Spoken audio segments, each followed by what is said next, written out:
All right, hello and welcome to another Expert Insight interview. My name is John Golden from SalesPOP online sales magazine, and Covera, formerly Pipeliner CRM, joining as usual from a sunny San Diego. And today I'm delighted to be joined by Chris Maduri, who's over on the other coast in Connecticut. How you doing, Chris? Doing well, John. How about yourself? Yeah, great, great. And you're a retirement planning specialist with nearly 20 years experience guiding individuals and high-performing professionals through one of life's most significant transitions. You started your career just before the financial crisis in 2008. So it's interesting to get into Perfect. retirement planning and finance during a crash. And you developed a practical, resilience-focused approach that emphasized predictable income, robust risk management, and real-world sustainability. And that's kind of what we want to talk about today.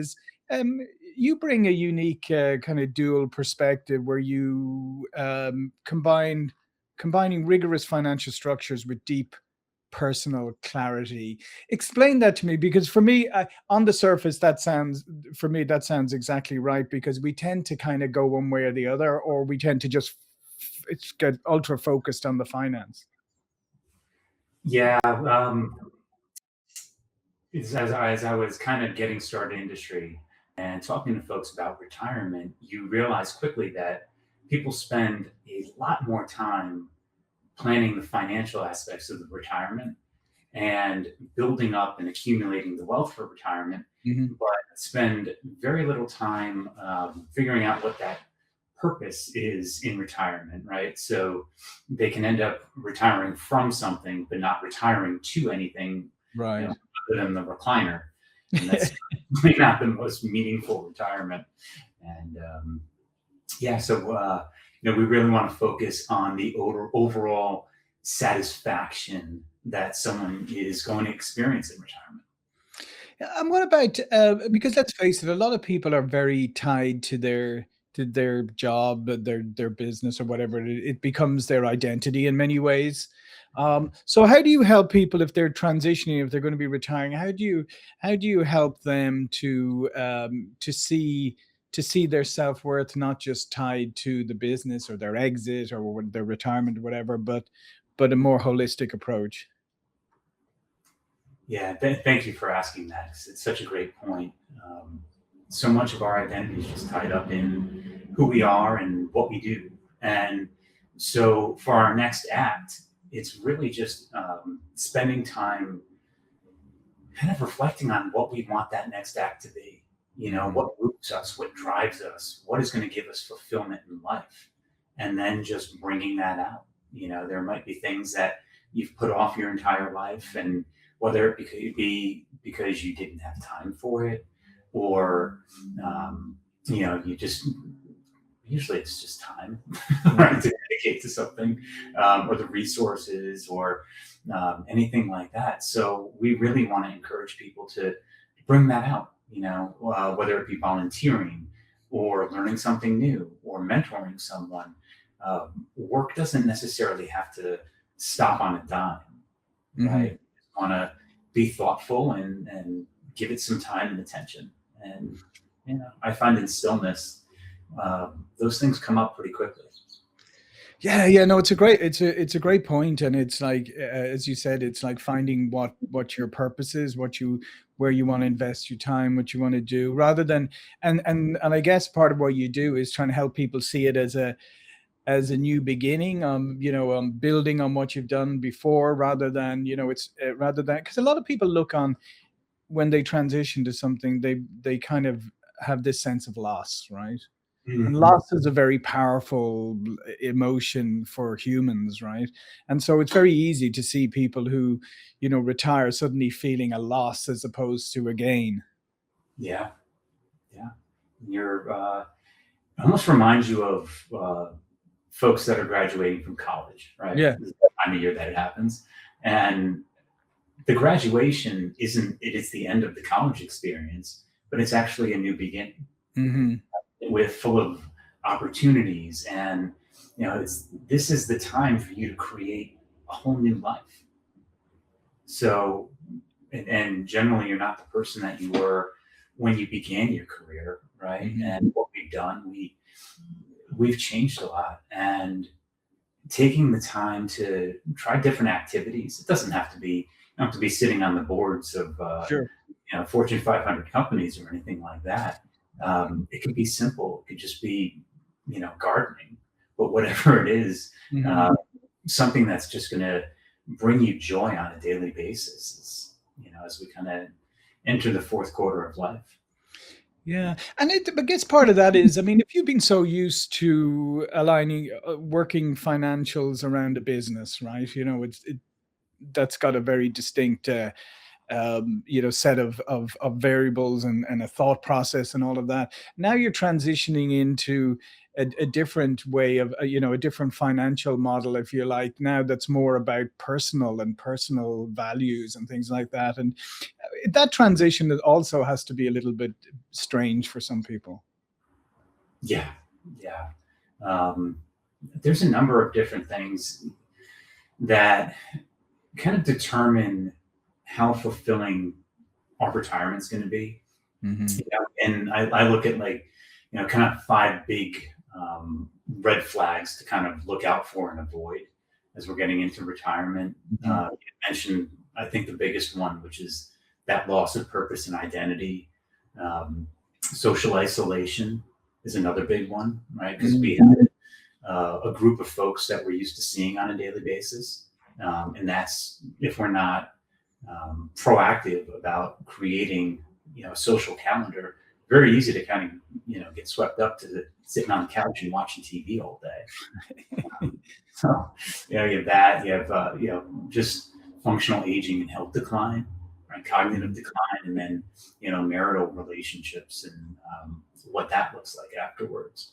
So we just want to give a little bit of time to each one of those and make sure that, these things don't jump out at us. Right, right, right.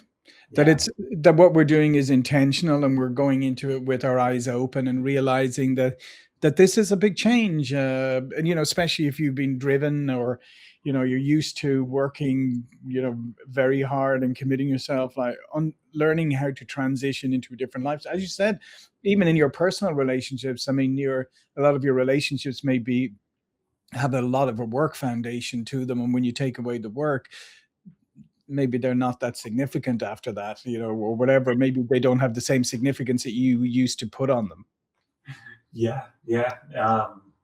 But those were the people that were in our life. And, Yeah. uh, it just work gave us a sense of routine Hmm. that is, you don't really think about it. And in some ways, it's a nuisance while you're doing it. But, you can really start having decision fatigue afterwards, Yeah. right? Where your day is gone from something that was super structured, and the brain just kind of puts things on autopilot. I know where I'm going to get my coffee. I know what I'm doing here, and now we have all of these decisions, like, what do I want for lunch? Oh my gosh, there's so many restaurants around. Yeah, how do I want to spend the afternoon? Yeah. And it almost seems silly, but it really isn't, because it can be overwhelming afterwards. And if it's a couple that's retiring around the same time, um, it also requires a lot more, dialogue. If Yeah. I, Yeah. I go to work by myself, I don't have to ask my wife what she wants for lunch. Mhm. She's having lunch somewhere else. Um, Yeah, yeah, and I think that's a really important thing too, is like, is what you're saying is like there's the financial planning and all of that, but there's also the personal planning, and even things like that is like, what difference is that going to make to my home life and stuff now? How are we going, because you don't want to end up like you hear about those people who, like, their kids are gone and then they retire and they look each other and go, who are you? divorce is a real thing. Yeah, yeah, yeah, exactly. Um, so, what are some of the big financial pitfalls you see business owners maybe fall into when they're preparing for an exit or they're preparing for their retirement? It's really about the 5 years before you retire and the first 5 years of retiring. I Hmm. think those are, I call it the retirement red zone, right? Those are the most critical periods to get right. Um, when we're accumulating wealth, you have time on your side, Hmm. right? So if I'm 47 years old, largely what happens in the stock market today isn't going to impact my retirement because I have time. Mm-hmm. If I was going to start, decumulating or spending down my assets tomorrow, that's going to look really different, right? Because now we no longer have time. Mm-hmm. Now we're taking the money out. And if you have a negative shock in the first 5 years of your retirement, the chances of running out of money increase by 40%. Wow. Right? Most of us haven't oversaved to a point where, we can handle multiple economic collapses here. So getting those 5 years right and making sure that we know where the money's coming from, making sure that it's safe, Mm-hmm. and without overcorrecting, right? Because you get too conservative, then you need the benefit of the stock market and your investments, continuing to um, replenish the assets that you're withdrawing, right? So, and that's kind of the impact of those first 5 years, because let's just say the market goes down by 30% in the first year you're retired. It did for my parents. Sure. Right? And now we're taking out, let's say you have a withdrawal rate of 4%. Well, not only have you just taken out 34% of your money, it's 30% of a much lower number. And when that money is gone, it can't grow back because you've already spent it. So, getting that part right is probably the most critical, because it impacts not just how much money you're going to have, it also impacts how much stress you're going to have. And that's when couples really start to find tension in the relationships of, we have a finite amount of money to spend. How are we going to spend that money? Yeah. One guy's going on cruises and the other one doesn't, they're going to view it as a waste of money. Right? So, at least one thing myself and my wife agree with: no cruises. I think it's time to bring up cruises, but wherever it is. Yeah, I know. And then what about what are some of the strategies like for predictable income and being able to sustain and not, kind of go suddenly you retire and then it's like you're in crisis like a few years later? Yeah, I mean, the more certainty that you can put in where that income's coming from, the better off you're going to be, the more comfortable you're going to feel about your retirement. So, and it really varies from individual to individual, because some folks have pensions, which was a big deal, right? Because retirement is less about the returns and more about cash flow. Right? So making sure that you have enough income coming in the door, and we want it to be predictable. Ideally, we'd like it to be guaranteed, right? So I know when you talk to a lot of wealth managers, they don't like to hear the word annuity, but it is the only vehicle outside of Social Security and pensions that can provide you a guaranteed income stream that you can't outlive.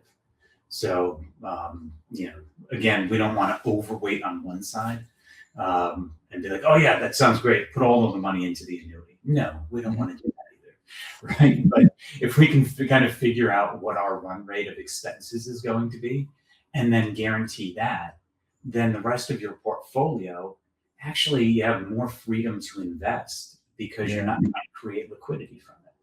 So it's important to kind of find that balance. And I'll tell folks to take a look at, we have risk on assets and we have risk off assets, and it's really just finding that balance that's going to give you the there's no certainties, but that's going to give you the best potential for a positive outcome.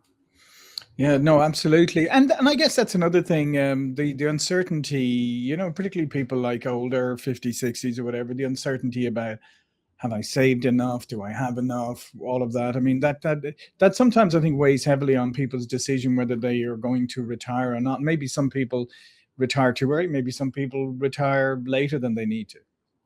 Yeah, it's such an interesting psychology. It's such a good point, because that tends to carry out into retirement as well. You find people that are so afraid of spending money that they never enjoy their retirement. Right. And they end up, dying with way more money than they needed to. they're always kind of saving for the rainy day and never allowing themselves that freedom. Yeah. So that's where the predictability comes in, because if you can replicate the paycheck that you had before you retired, then you're not sitting there looking at CNBC going, oh, can we go to dinner tonight? Can we do this? Can we do that? Right? It just gives you a little bit more freedom, Mhm. to live your life. And, it depends on the individual, but you really want to understand what you want your lifestyle to be, Yeah. visualize what that lifestyle is. If it involves a country club or a boat or something like Mm. that, you got to take that into account. So, If you're thinking of buying a boat, yeah, why don't you just say go throw your money into the sea? Yeah. I want a friend with a boat. I don't want an actual boat. That seems like Exactly. Yeah, that's it. Yeah, a rich friend with a boat. That's perfect. Yeah, but it is an interesting psychology and stuff like that. And I think that's where, maybe, and especially here's the thing, Chris, today, right? I mean, people are living longer. Then you have all these people who are like constantly going on about, oh, do this, and you can add this amount of years to your life. And I guess it's great and all, but it's also creating a little bit of angst too, where people are going, wow, what happens if I live like 10 years longer than I thought I was going to, or 20 years longer? What's going to happen? So the yeah, predictability is kind of, not that it was predictable, but it's even more unpredictable.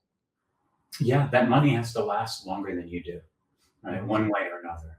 And so, especially with cognitive decline being Mhm. a bigger issue as people are getting older, um, really understanding where the money's going to come from to pay for care is a critical factor.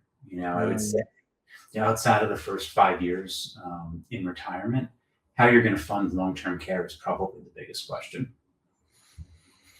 Yeah, and that's, yeah. I mean, having had some experience with that, it's yeah, that though, and those kind of expenses can come out of left field. And I think Mm. that's the thing. Sometimes there's no ramp up time. Suddenly there can be an incident, or and suddenly you're in this situation that you never imagined. So I think that's the other part is, I think, being able to handle contingencies. Yeah, yeah, and it's again, when it comes back to the lifestyle, like who's going to provide care, how we're Mhm. going to navigate this. There's a very big difference if you're staying in your home and you have a son or daughter that lives close to you that's going to be Yeah. able to help, versus you have a private bed in an affluent community, which is going to Mhm. run a couple $100,000 a year. So, there's not that many retirement plans where you're going, oh yeah, absolutely, I could spend 10 years paying $250,000 and still leave a legacy to someone. Exactly. Yeah. You want to see even want to look at the price of the ones over here. It's just ridiculous near me. They're just crazy money. I don't know how people afford them. Oh, in San Diego, I can't Oh, even the fathom. retirement homes. Oh, yeah. Off the charts. Off the charts. So, what advice would you give to somebody right now who maybe is they're still working, maybe to their business or whatever, but they're hitting their they're maybe mid-50s or whatever. They're starting to think about life after this. What would your advice be to them? I would say the more clarity that you can have on what you want that lifestyle to look like, um, the easier it is going to be to create the plan for it. If there's a lot of unknown factors, then it's going to be much more difficult because you have no idea what you're actually funding. Mm, But the more clear that you can get, then you can put plans in place as to how you're going to spend that time, how you're going to provide the funds for it. Um, just really get clear on if you're looking to leave a legacy to somebody and mhm, you want to pass along money. Um, there's things that can be done, right? Sometimes we wait on life insurance, but that's mhm, another one where folks will accumulate these assets for retirement, and those same funds are going to be used to pay your bills. They're going to be used to fund your long-term care. They're going to be, I want to leave money to my kids and my grandkids and everything else. But if you haven't really earmarked that money, you might be disappointed with how far it's going to go. So mm, um, the more clear you can be, the easier it's going to be for, hopefully if you have a professional helping you, for that person to do their job. Yeah. If you have a professional helping you, please feel free to give me a call. We can talk about these things. Yeah. Absolutely. Well, listen, thanks so much, Chris. This has been fascinating and such great insights for people. So if you're in that situation like that, absolutely go check out what Chris does. All of Chris's information will be below this video. But again, remind everybody, Chris, what you do. Yeah. I work with everybody to, really kind of design the retirement of your dreams, and help you find the most fulfilling purpose of your time in retirement. And that's going to come from a financial standpoint, from an emotional, and psychological standpoint, and really just kind of help walk you through that. Perfect. Well, listen, thanks again, Chris. Thank you for watching and listening. I'll see you all again very soon. Thank you.